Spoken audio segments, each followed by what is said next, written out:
నీళ్లు ఆంధ్రాకు నిధులు ఢిల్లీకి అన్నట్లు సీఎం రేవంత్ పాలన తీరుందని విమర్శించారు బీఆర్ఎస్ ఎమ్మెల్యే హరీష్ రావు. పోతిరెడ్డిపాడు గేట్లెత్తి కృష్ణాకు నీళ్లు తీసుకుపోతుంటే కల్వకుర్తి మోటార్లు స్టార్ట్ చేయకపోవడం అబద్ధమా అని ప్రశ్నించారు. బీఆర్ఎస్ హయాంలో నాట్లకు మధ్య రైతు బంధిస్తే కాంగ్రెస్ హయాంలో ఓట్లకు మధ్య ఖాతాలో జమ చేస్తున్నారని విమర్శించారు హరీష్ రావు.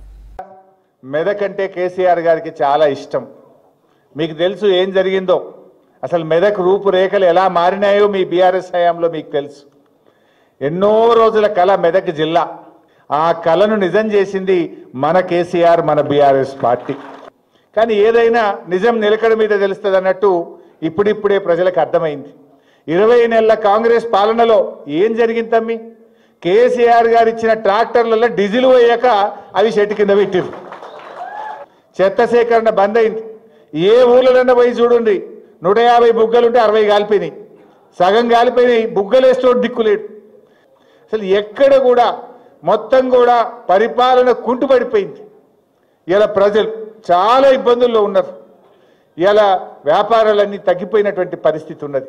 సో ఇవన్నీ కూడా మీకు కూడా అర్థమైన, నేను ఎక్కువ డీటెయిల్స్కి పోను. ఇవాళ ఓట్లకు రైతు బంద్ వేస్తుండ్రు, అప్పుడు పార్లమెంట్ ముంగటేసిండ్రు, ఇప్పుడు పంచాయతీ ఎలక్షన్లు వచ్చినాయని రైతు బంద్ వేస్తుండ్రు. అడిమిట్లో 2 ఎగ్గొట్టిండ్రు. కేసీఆర్ ఏమో కరోనా ఉన్నా కష్టం ఉన్నా ఎమ్మెల్యేలకు మంత్రుల జీతాలు బంద్ పెట్టిండు, రైతు బంధు మాత్రం సకాలంలో ఇచ్చిండు మన కేసీఆర్. నాట్లకు కేసీఆర్ ఇస్తే ఓట్లకు రేవంత్ రెడ్డి ఇచ్చిండు. ఇవాళ అన్ని విషయాలు కూడా అర్థమైనాయి. పాలేందో నీళ్ళేందో తేలిపోయింది. ఇవాళ నువ్వు మేడిగడ్డను 20 నెలలైనా రిపేర్ చేస్తలేవు. ఇలా కూలింది 2 పిల్లర్లు మాత్రమే, అవి కుంగినాయి గంతే. కానీ వీళ్ళ మెదడు మొత్తం కూలింది. నేనేం చెప్పినా, మేడిగడ్డ లేకపోయినా గోదావరి నదిలో నీళ్లు నడుస్తున్నాయి.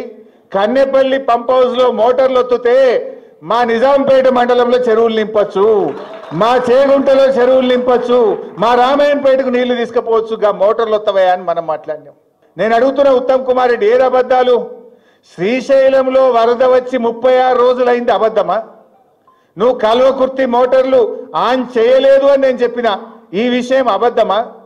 పోయిన సంవత్సరం తెలంగాణకు వాడుకోవాల్సిన నీళ్లు 65 టీఎంసీల నీళ్లను ఆంధ్రాకు చంద్రబాబు నాయుడుకి అప్పచెప్పి తెలంగాణలో పంటలు ఎండబెట్టింది అబద్ధమా? ఆంధ్ర వాళ్ళు కృష్ణానదిలో అధికంగా నీళ్లు తీసుకుపోతుంటే గుడ్లప్పగించుకొని చూసి తెలంగాణకు అన్యాయం చేసింది నిజం కాదా?